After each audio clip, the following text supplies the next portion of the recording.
Media اشتعال پھیلانے کا سب سے بڑا حربہ بن گیا ہے۔ مذہب اسلام، اسلامی تہذیب اور کلچر، بالخصوص سرور کائنات آقا نامدار تاجدار مدینہ صلی اللہ علیہ وسلم کے خلاف بےہودہ اور بے بنیاد پروپیگنڈے کی مہم پورے شباب پر ہے۔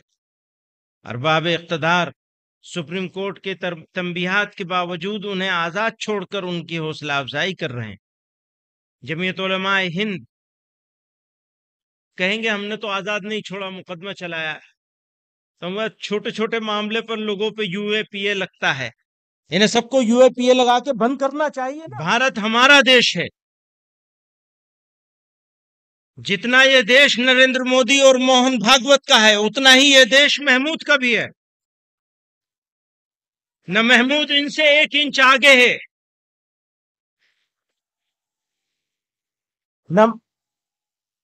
نہ محمود ان سے 1 انچ آگے ہے، اور نہ وہ محمود سے 1 انچ۔ سماج کی ایک تلخ حقیقت ہے کہ نہ صرف ہم ظالموں، قاتلوں اور لٹیروں کو قرار واقعی سزا دینے میں ناکام ہیں، بلکہ بے قصور افراد کو جان بوجھ کر گرفتار کیا جاتا ہے اور پھر ان کو طویل المدت قید میں رکھا جاتا ہے، اور 20 سال گزرنے کے بعد عدالت ان کو رہا کر دیتی ہے۔ ایسے ہزاروں واقعات کا ریکارڈ پیش کیا جا سکتا ہے۔ اسی کے مد نظر جمعیت علماء ہند نے بے قصور افراد کی رہائی اور ان کے مقدمات کی پیروی کے لیے ایک مستقل شعبہ قائم کیا ہے، جس کے ذریعے نچلی عدالتوں سے لے کر سپریم کورٹ تک ہم ہزاروں افراد کے مقدمات لڑ رہے ہیں۔ یہی ہماری تقدیر میں رہ گیا ہے، خاص طور سے ان لوگوں کے مقدمات جن کو یو اے پی اے اور دہشت گردی کے دیگر قوانین کے تحت بھیجا گرفتار کیا گیا ہے۔ نیز یہ بات بھی عام طور سے دیکھی جاتی ہے کہ فسادات کے موقع پر مارے بھی مسلمان جاتے ہیں، لوٹے بھی جاتے ہیں، اور الٹا ان کو ہی قصوروار ٹھہرا کر قید و بند کی سزا دی جاتی ہے۔ حاضرین گرامی، جمعیت علماء ہند کے 34ویں اجلاس عام کی یہ پہلی نشست الحمدللہ حسن و خوبی کے ساتھ اختتام کے قریب آ پہنچی ہے۔ اس نشست میں نہایت اہم اور مفید تجاویز ہمارے سامنے آئیں، اور اس پر بہت اچھے انداز میں حضرات علماء نے تائیدی کلمات سے بھی ہمیں نوازا۔ اب ہم نہایت ادب کے ساتھ درخواست کرتے ہیں جمعیت علماء ہند اور اس اجلاس عام کے روح رواں اور صدر محترم، صاحب بصیرت، قائد و رہنما،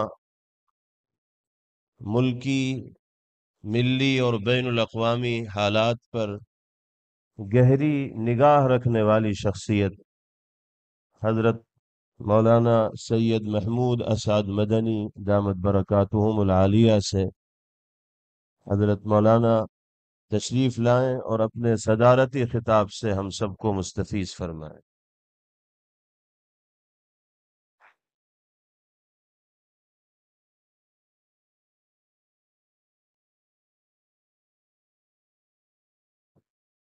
الحمد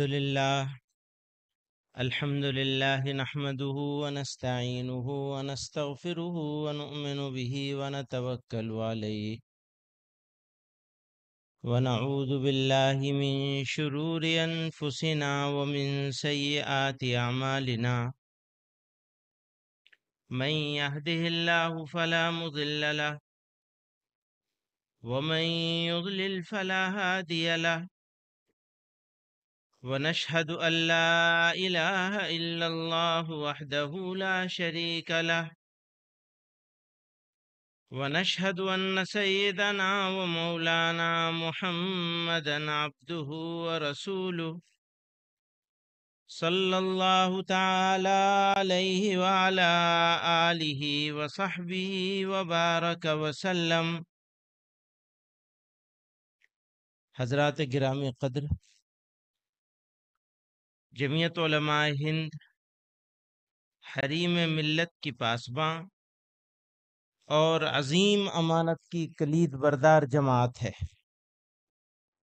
اس کی روشن ملی خدمات اور قربانیوں کے مد نظر ملت اسلامیہ ہند آج اس کی طرف امید کی نگاہ سے دیکھ رہی ہے۔ اس لیے ہم سب کا اہم ترین فریضہ ہے کہ ہم اپنی وسیع تر ذمہ داریوں کو محسوس کریں اور قول سے زیادہ عملی اقدام کو اپنا وتیرہ بنائیں۔ یہ خاکسار اپنی تمام تر خامیوں اور کوتاہیوں کے اعتراف کے ساتھ ہرگز اپنے آپ کو اس قابل نہیں سمجھتا کہ اس بار گراں کو برداشت کرے۔ یہ ہمارے لیے خوش نصیبی بھی ہے اور حرمہ نصیبی بھی۔ خوش نصیبی اس معنی کر ہے کہ جمعیت علماء ہند جیسی عظیم جماعت کی صدارت کا موقع ملا، اور حرمہ نصیبی اس معنی کر ہے کہ اس عظیم الشان جماعت کے منصب صدارت پر ایسی اولو العزم اور عظیم المرتبت شخصیات جلوہ افروز رہی ہیں جن کے قلوب ہمہ وقت یاد الہی میں مستغرق رہے، جن کا سینہ معرفت الہی سے پر تھا، جن کی صحبت راہ حق کے لیے رہنما تھی، جن کے دن انسانیت کی خدمت کے لیے دوڑ دھوپ میں گزرتے تھے، اور جن کی راتیں پروردگار عالم کے سامنے کھڑے ہو کر ملک و ملت کے لیے بے چینی اور اضطراب کے ساتھ آہوزاری میں گزرتی تھیں۔ مجھے حیا آتی ہے، بڑی حیا آتی ہے کہ میرے جیسا شخص جو صحیح معنی میں ننگ اسلاف ہے، اس کے دوش ناتواں پر ان بزرگان پاک تینت کی نیابت کا بار گراں ڈال دیا گیا۔ آپ حضرات سے دعا کی درخواست ہے کہ اللہ اس بندے ناچیز کو اپنے حبیب صلی اللہ علیہ وسلم کے طفیل اس منصب جلیل کی ذمہ داریوں کو بحسن خوبی انجام دینے کی توفیق عطا فرمائے، اور اپنے بڑوں کے نقش قدم پر چلنے کا حوصلہ مرحمت فرمائے، آمین۔ محترم حضرات، اس موقع پر مجھے اپنے ان دو بزرگوں کی یاد آ رہی ہے جن کی قیادت و رفاقت میں خاکسار کو دو دہائی سے زیادہ عرصے تک ملک و ملت کے لیے کام کرنے کا موقع ملا۔ یہ خاکسار 1996 میں جمعیت علماء ہند کا ناظم مقرر ہوا۔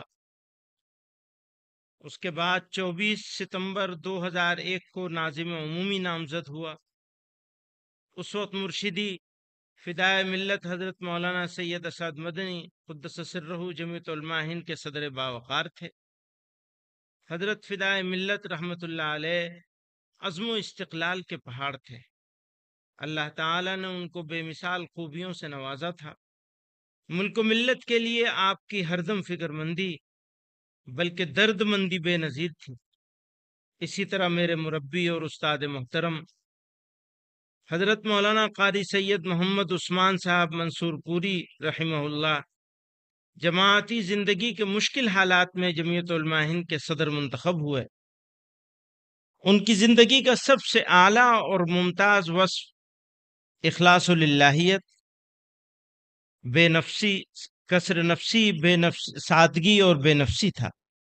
آپ اصول پسند، دوربین اور صاحب بصیرت عالم تھے۔ اللہ تعالیٰ ان دونوں بزرگوں کے قبروں کو نور سے منور کر دے۔ ان دونوں بزرگوں نے جمعیت علماء ہند کی تحریکات اور عزائم کو اپنے حوصلوں سے جلا بخشی۔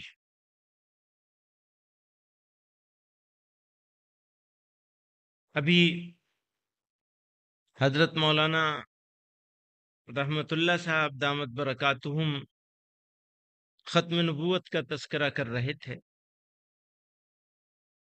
تو میں حضرت قاری عثمان صاحب رحمت اللہ علیہ ختم نبوت کے عنوان سے کام کرنا انہوں نے شروع کیا، تو اتنا کام کیا، اس طرح وہ اس کام میں لگے رہے، اوڑھنا بچھونا ایک طرح سے بنا لیا کہ لوگوں نے ان کو مجاہد ختم نبوت کہنا شروع کر دیا، جو بالکل بجا تھا ان کے۔ آج ہمارا ملک نفرت اور مذہبی تعصب کی زد میں ہے۔ نوجوانوں کو تعمیری کاموں میں لگانے کے بجائے تخریب کا آلہ کار بنایا جا رہا ہے۔ میڈیا اشتعال پھیلانے کا سب سے بڑا حربہ بن گیا ہے۔ مذہب اسلام اسلامی تہذیب اور کلچر، بالخصوص سرور کائنات آقا نامدار تاجدار مدینہ صلی اللہ علیہ وسلم کے خلاف بےہودہ اور بے بنیاد پروپیگنڈے کی مہم پورے شباب پر ہے۔ ارباب اقتدار سپریم کورٹ کے تنبیہات کے باوجود انہیں آزاد چھوڑ کر ان کی حوصلہ افزائی کر رہے ہیں۔ جمعیت علماء ہند کہیں گے ہم نے تو آزاد نہیں چھوڑا، مقدمہ چلایا ہے۔ تو چھوٹے چھوٹے معاملے پر لوگوں پہ یو اے پی اے لگتا ہے، انہیں سب کو یو اے پی اے لگا کے بند کرنا چاہیے نا۔ جمعیت علماء ہند جارحانہ فرقواریت کو پوری قوم اور وطن کا نقصان تصور کرتے ہوئے اسے وطن کی سالمیت کے لیے سخت خطرہ سمجھتی ہے۔ فرقواریت ہمارے معاشرے کی ہم آہنگی کی عظیم وراثت سے ہرگز میل نہیں کھاتی۔ مختلف مذاہب کے درمیان دوستانہ بلکہ برادرانہ رشتے ہمارے معاشرے کی قابل فخر اور پائیدار خصوصیات ہیں۔ ان رشتوں کو نقصان پہنچانا قومی جرم ہے۔ آئیے ہم اس بھڑکتی ہوئی آگ پر قابو پا لیں جو ماضی کی نسلوں کی محنت سے بنی ملک کی عظیم وراثت کو ملیا میٹ کر رہی ہے، اور ایک ایسے وطن کی تعمیر کریں جہاں ذہن بغیر خوف کے چل سکے۔ آج کا دور اصول اور آدرشوں کی حفاظت کے لیے جنگ لڑنے کا دور ہے۔ آج ہر طرف یہ آوازیں اٹھنے لگی ہیں کہ دستور ہند میں دی گئی ضمانتیں بے سود ہیں۔ ان حالات میں اگر سوامی وویکانند، موہن داس کرم چند گاندھی، جواہر لال نہرو اور چشتی کے آدرشوں کو ماننے والے لیڈران اسی طرح تماشائی بنے رہے تو نہیں کہا جا سکتا کہ ملک کا حشر کیا ہوگا۔ دلتوں، پسماندہ طبقات اور اقلیتوں کو نظر انداز کر کے ملک کی ترقی کا تصور محال ہے۔ یہ وطن سب کا ہے اور سب کے حقوق اور فرائض یکساں ہیں۔ اس لیے تمام انصاف پسند جماعتوں اور ملک دوست افراد کی ذمہ داری ہے کہ رد عمل، ریئیکشن اور جذباتی ایموشنل سیاست کے بجائے یونائٹ ہو کر، متحد ہو کر شدت پسند اور فسطائی طاقتوں کا، فاشسٹ فورسز کا سیاسی اور سماجی سطح پر مقابلہ کریں اور ملک میں بھائی چارہ، باہمی رواداری اور انصاف کے تقاضوں کو پورا کرنے کے لیے ہر ممکن جد و جہد کریں۔ ہم امت کے نوجوانوں، طلباء کی تنظیموں کو خاص طور سے متنبہ کرتے ہیں کہ وہ اندرونی اور بیرونی دشمن عناصر کے، یعنی انٹرنل اور ایکسٹرنل دشمنوں کے براہ راست نشانے پر ہے۔ انہیں مایوس کرنے، ہوپلیس کرنے، بھڑکانے اور گمراہ کرنے کا ہر حربہ استعمال کیا جا رہا ہے۔ اس لیے حالات سے مایوس ہرگز نہ ہو اور نہ ہی صبر و ہوش کا دامن چھوڑیں۔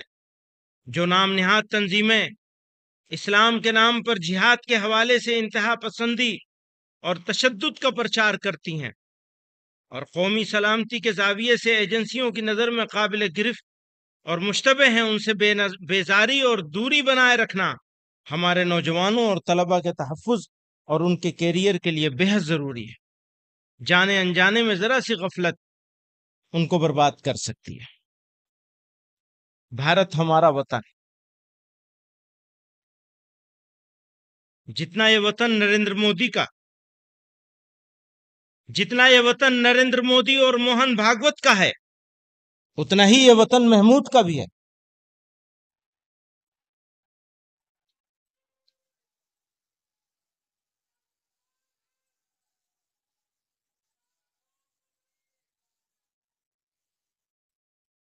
بھارت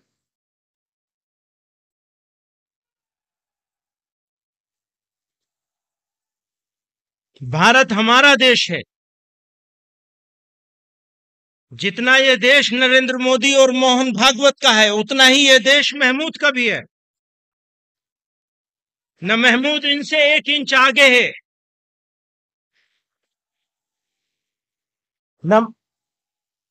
نہ محمود ان سے 1 انچ آگے ہے، اور نہ وہ محمود سے 1 انچ آگے ہے۔ ساتھ ہی اس دھرتی کی خاصیت یہ ہے، دھیان کریے گا، ساتھ ہی اس دھرتی کی خاصیت یہ ہے کہ یہ خدا کے سب سے پہلے پیغمبر ابو البشر سیدنا آدم علیہ السلام کی سرزمین ہے. آپ یہیں تشریف لائے. یہ دھرتی اسلام کی جائے پیدائش ہے. یہ مسلمانوں کا پہلا وطن ہے. اس لیے یہ کہنا، یہ سمجھنا اور یہ بولنا کہ اسلام باہر سے آیا ہوا کوئی مذہب ہے، یہ سراسر غلط اور تاریخی اعتبار سے بے بنیاد ہے. اسلام اسی ملک کا مذہب ہے، اور سبھی مذاہب میں، سارے دھرموں میں، سارے ریلیجن میں سب سے پرانا مذہب ہے، سب سے قدیم اور پرانا بھی ہے. اسلام کے آخری پیغمبر حضرت محمد صلی اللہ علیہ وسلم اسی دین کو مکمل کرنے کے لیے تشریف لائے تھے.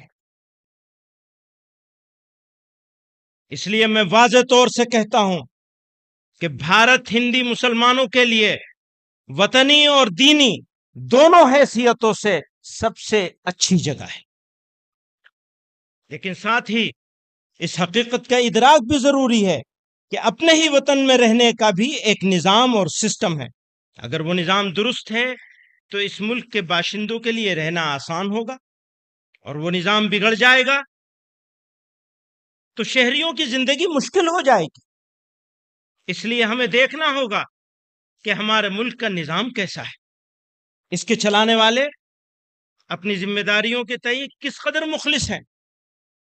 ہمارا ایسا سمجھنا ہے، نمبر 1 آئین، نمبر 2 جمہوریت. آئین کا مطلب دستور، کانسٹیٹیوشن، یا جمہوریت یعنی ڈیموکریسی. اور نمبر 3 انسانی حقوق، ہیومن رائٹس.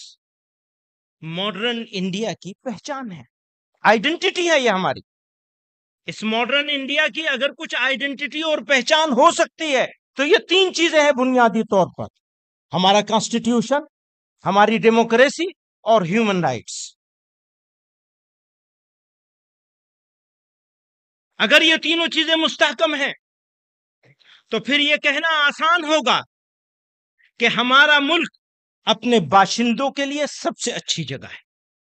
لیکن اگر ان تینوں یا تینوں میں سے کسی ایک پر بھی کمپرومائز ہو جائے، دھیان کیجئے گا، اگر ان تینوں یا تینوں میں سے کسی ایک چیز پر کمپرومائز ہو جائے تو پھر ہمارے لیے یہ کہنا ہرگز آسان نہیں ہوگا.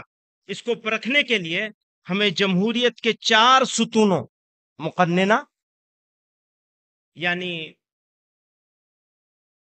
کیا کہنا چاہیے مقننہ کو، لیجسلیچر، انتظامیہ، ایڈمنسٹریشن، عدلیہ یعنی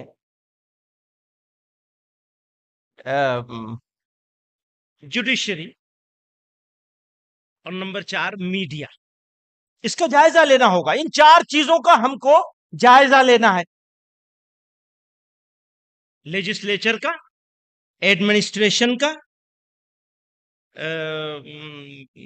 جوڈیشری کا اور میڈیا کا. آگے چلیے. انصاف کی حکمرانی. کسی بھی مہذب سماج کے لیے عدل و انصاف سب سے بڑا معیار ہے. عدل و انصاف کے بغیر بڑی سے بڑی ریاست اور بڑے سے بڑا ملک باقی نہیں رہ سکتا. ہر حکمراں کا اولی فرض اپنی رعایا کو انصاف مہیا کرانا ہے. ملک میں امن و امان کا قیام اور جرائم سے پاک معاشرے کی تشکیل انصاف کے بغیر نہیں ہو سکتی.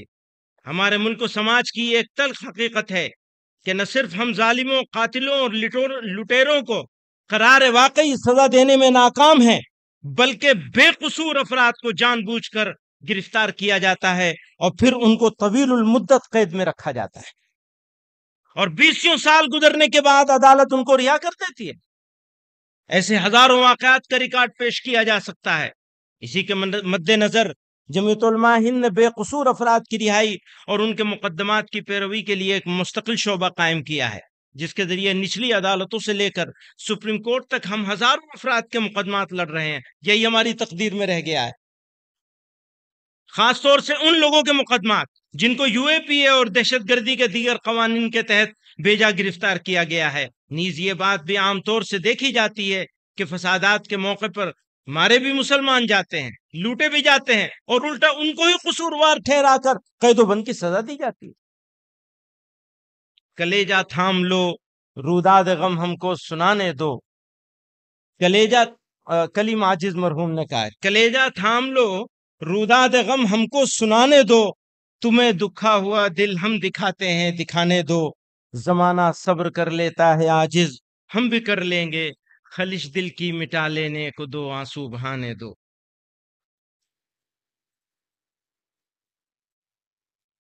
محترم حضرات، جب ہم وہ جو چار چیزیں الگ کی گئی تھیں کہ وہ چار چیزیں پہچان بنے گی اس بات کی کہ ملک کیسا ہے، کس راستے پہ جا رہا ہے، اس میں عدلیہ بھی آتا ہے. ہماری جوڈیشری، سپریم کورٹ اور ملک کی دوسری عدالتیں بھارت کی سب سے بڑی جمہوریت کی محافظ اور اس کی طاقت ہے. یہ عدالتیں اپنے خود مختار نظام کی وجہ سے حکومتوں کے بے لگام اقدامات پر قدغن لگاتی ہیں. سماجی بہبود، ماحولیات کے تحفظ، انتخابی اصلاحات وغیرہ کے مسائل پر ان کے احکامات اور رہنما اصول ملک کی درست رہنمائی کا سبب بنتے ہیں. لیکن گزشتہ کچھ عرصے سے بالخصوص بابری مسجد، طلاق ثلاثہ وغیرہ پر، اور بھی بہت سارے ہیں، یہ دو کا ذکر میں کر کے، وغیرہ پر فیصلوں کے بعد یہ تأثر عام ہو رہا ہے کہ عدالتیں ریاست کے دباؤ میں کام کر رہی ہیں. اقلیتوں کے آئینی حقوق اور دستور کے بعض بنیادی اصولوں کی تشریح کی ایسی مثالیں سامنے آئی ہیں جنہوں نے عدالتوں کے کردار پر بھی سوالیہ نشان لگا دیا ہے. مختلف عدالتوں نے مسلم پرسنل لا سے متعلق مسائل کو لے کر جو فیصلے دیے ہیں ان سے ایسا محسوس ہوا کہ ان عدالتوں نے قانون کی تشریح کے بجائے قانون وضع کرنے کی کوشش کی ہے. حال میں دیے گئے درج ذیل فیصلے اس کی اہم نظیر ہیں. اب یہ کچھ فیصلوں کا تذکرہ کیا، اس کو چھوڑ دوں میں. مقننہ کے ذریعے ناانصافی، بھارت کی متعدد ریاستوں نے مذہب کی تبدیلی کو کنٹرول کرنے کے لیے قوانین بنائے ہیں. یعنی لیجسلیچر نے کہاں کہاں ہمارے ساتھ گڑبڑ کی ہے، بہت ساری گڑبڑ کی ہے، ایک آدھ کا ذکر کر رہے ہیں. بھارت کی متعدد ریاستوں نے مذہب کی تبدیلی کو کنٹرول کرنے کے لیے قوانین بنائے ہیں. گجرات اور مدھیہ پردیش ہائی کورٹوں نے ان دفعات پر یہ کہتے ہوئے روک لگا دی ہے کہ یہ کسی شخص کی پرائیویسی کے حق کی خلاف ورزی ہے پر مبنی ہے. یعنی وہ جو ایکٹ بنائے گئے ان کی کچھ دفعات ایسی ہیں جنہیں پرائیویسی کے حق کے خلاف مان لیا کورٹ نے بھی. اس میں گجرات والے معاملے میں جمعیت علماء گجرات اس معاملے کو دیکھ رہی تھی، اس پہ انہی کی طرف سے وہ مقدمہ لڑا گیا. اس کے خلاف متعلقہ سرکاروں نے سپریم کورٹ میں اپیل بھی دائر کی ہے، اور الحمدللہ سپریم کورٹ میں بھی ہم لوگ لڑ رہے ہیں، اس کو لڑیں گے آخر تک انشاءاللہ. متعدد ریاستوں کے ذریعے مذہبی تبدیلی کے خلاف قانون سازی کا مقصد مذہبی آزادی جیسے بنیادی حق کو نقصان پہنچانا اور اس کی آڑ میں اقلیتوں کو نشانہ بنانا ہے. ان قوانین کی زبان اس قدر مبہم ہے کہ وہ خود مذہبی آزادی کے لیے سنگین چیلنج ہے جو آئین ہند کا بنیادی حصہ ہے. زبردستی، دھوکہ دہی اور لالچ کے ذریعے کسی کا مذہب تبدیل کرانے کے ہم بھی مخالف ہیں. دوبارہ کہوں گا، زبردستی، دھوکہ دہی اور لالچ کے ذریعے کسی کا مذہب تبدیل کرانے کے ہم بھی مخالف ہیں. لیکن دیکھنے میں یہ آ رہا ہے کہ جو لوگ حقیقی طور پر سچے دل سے مذہب بدلتے یا بدلواتے ہیں ان کے خلاف بھی زبردستی، دھوکہ دہی اور لالچ کا غلط الزام لگا کر انہیں گرفتار کیا جا رہا ہے. اس سلسلے میں مذکورہ قوانین کا بیجا استعمال ہو رہا ہے، اس لیے ایسے قوانین ہرگز قابل قبول نہیں ہیں. انتظامیہ کا رویہ، انتظامیہ اور قانون نافذ کرنے والی ایجنسیاں قانون کا غلط استعمال کر کے اقلیتوں کو نشانہ بنا رہی ہیں۔ گزشتہ دنوں ایسی کئی مثالیں دیکھنے میں آئی ہیں۔ نمبر 1، عوامی مقامات میں نماز پر پابندی۔ اب وہ مثالیں بتائی ہیں کہ پریاگ میں کیا ہوا، فلاں جگہ کیا ہوا۔ ایک صاحب اپنے اسکول میں پروفیسر تھے، اپنے اسکول میں ہی کالج میں وہ ایک پیڑ کے نیچے نماز پڑھنے لگے، ان کے خلاف کارروائی ہوئی۔ اس طرح کی کچھ کارروائیوں کا تذکرہ کیا گیا ہے اس میں۔ شہری حقوق کے مظاہرین کے خلاف پولیس کا رویہ، اس میں بھی دیکھا ہے کہ پولیس نے کس طرح جانبدارانہ طریقے سے مظاہرین کا دمن کرنے کی کوشش کی ہے۔ بلڈوزر کی کارروائی، اب وہ نام ہی اس کا بلڈوزر جسٹس ہو گیا۔ اس کا بھی یہ انتظامیہ اور ایڈمنسٹریشن کا اور میڈیا، یہ دونوں کی ملی بھگت سے یہ سارا کچھ ہو رہا ہے۔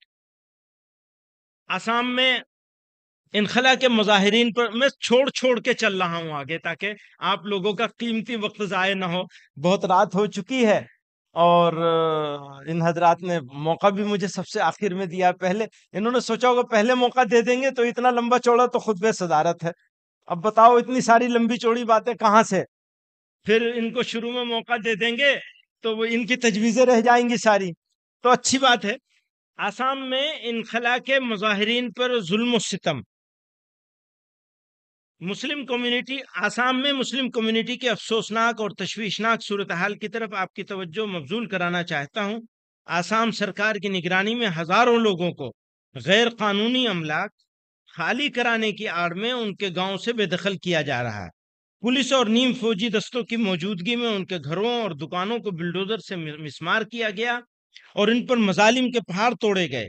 سبھی کو آسام میں رونما ہونے والا وہ سانحہ یاد ہوگا جب ایک شخص کو پولیس کے ذریعے گولی مارے جانے کے بعد ایک صحافی اس کے سینے پر کود رہا تھا۔ وہ جرنلسٹ تھا اور اس کے سینے پر وہ کود رہا تھا، مرے ہوئے آدمی اور پولیس کی گولی سے مارا گیا تھا۔ یہ ایک تہذیب اور انسانیت کی شکست اور آئین کی پامالی ہے۔ آسام کی حکومت آئین کے ذریعے دیے گئے بنیادی انسانی حقوق یا زندگی اور جائیداد کے بنیادی حقوق کو پامال کرنے سے باز نہیں آ رہی ہے۔ حکومت نے صاف اعلان کر دیا ہے کہ بے دخلی کے متاثرین کو حکومت کی طرف سے کوئی معاوضہ یا پانی کا ایک قطرہ بھی نہیں دیا جائے گا۔ بے دخل کیے گئے بے گھر لوگوں کی تعداد ہر گزرتے دن کے ساتھ بڑھتی جا رہی ہے۔ ان پناہ گزینوں کو بھوک، بیماری، سردی اور غیر صحت مند زندگی کے حالات کی وجہ سے موت کے خطرے کا سامنا ہے۔ حال غم ان کو سناتے جائیے، حال غم، اس نے کہا خمار نے، حال غم ان کو سناتے جائیے۔ اب کس کو سنائیں گے، وہ تو بہرے ہیں، آپ ہی کو سنا لیں گے۔ حال غم ان کو سناتے جائیے، شرط ہے کہ مسکراتے جائیے، شکریہ لطف مسلسل کا مگر، شکریہ لطف مسلسل کا مگر، گاہے گاہے دل دکھاتے جائیے، گاہے گاہے دل دکھاتے جائیے، دشمنوں سے پیار ہوتا جائے گا، دشمنوں سے پیار ہوتا جائے گا، دوستوں کو آزماتے جائیے۔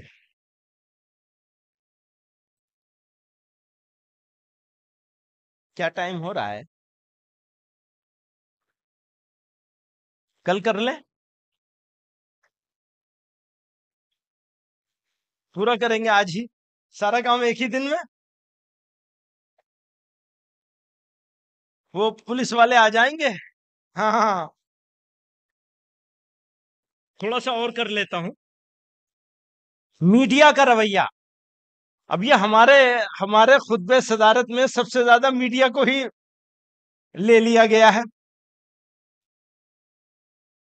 میڈیا جب چونکہ ڈیموکریسی کا ایک بنیادی پلر ہوتا ہے میڈیا، اس لیے میڈیا پر بات ہونی ضروری ہے۔ میڈیا جمہوریت کی بقا کا سب سے اہم اور بڑا وسیلہ ہے، لیکن آج وہ جمہوریت کے لیے سب سے بڑا، ڈیموکریسی کے لیے سب سے بڑا چیلنج بن گیا ہے۔ آج میڈیا کی اکثریت جمہوریت کی جڑوں کو کھوکھلا کر رہی ہے اور بھارت کی ایک کمزور اقلیت کو مذہبی، سماجی اور قومی معاملات میں بدنام کر رہی ہے۔ میڈیا نے کورونا کے دور میں تبلیغی جماعت اور دیگر انفرادی واقعات کو جس طرح ایک قوم کی اجتماعی غلطی کے طور پر پیش کرنے کی کوشش کی، وہ انتہائی شرمناک، شیمفل ہے۔ عدالت سے لے کر انسانی حقوق کی تنظیموں تک نے اس پہ تفصیل سے روشنی ڈالی۔ اسی طرح حال میں ایک مسلم لڑکے کے ذریعے ایک غیر مسلم لڑکی کے قتل جیسے انسانیت سوز جرم کو مسلم شناخت دے کر مسلمانوں کو شیطانی کردار کے طور پر پیش کیا گیا۔ اس نے سماج کے تانے بانے کو بکھیرنے میں بڑا کردار ادا کیا ہے، جبکہ سماج کے دوسرے حصے کے لوگوں نے بھی ویسے گھناؤنے کام انجام دیے تو میڈیا نے خاموشی اختیار کر لی۔ لیکن جہاں کسی مسلمان کا نام آیا اس پر گھنٹوں بحث و مباحثہ کرا کر جمہوریت، انسانیت اور قومی ہم آہنگی کو سخت نقصان پہنچایا گیا اور لگاتار پہنچایا جا رہا ہے۔